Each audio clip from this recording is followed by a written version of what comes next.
हाँ देर न कर छोरी रुकल छै पंडित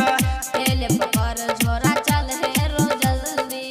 केने छी मैया के हमू उपवास गे तोरो करे तो छोरी सुन मैट्रिक पास गे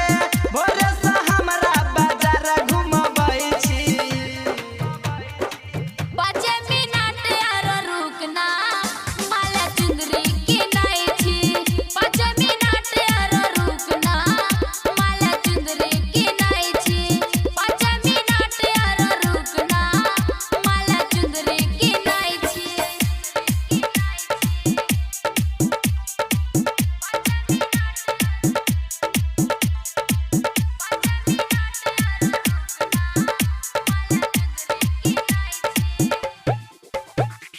डीजे गुड मधुबनी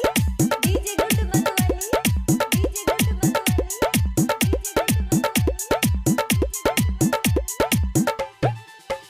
हाँ विद्या के देवी मैया शारदा भवानी हंस पर सवार होके एते मैया रानी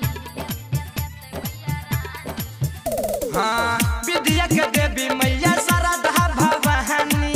हंस पर सवार होके एते मैया रानी बिट्टू यादव के तू करे ले निराश गे गुरिया रहनी तू रख विश्वास गे राइटर प्रमोद के तंग ही करही छी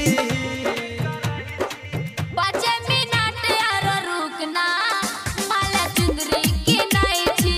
5 मिनट आर रुकना माला चुंदरी के नाई छी 5 मिनट आर रुकना माला चुंदरी के नाई छी अखन अहाँ सब सुनि रहल छी माँ शीतला म्यूजिक की शानदार प्रस्तुति।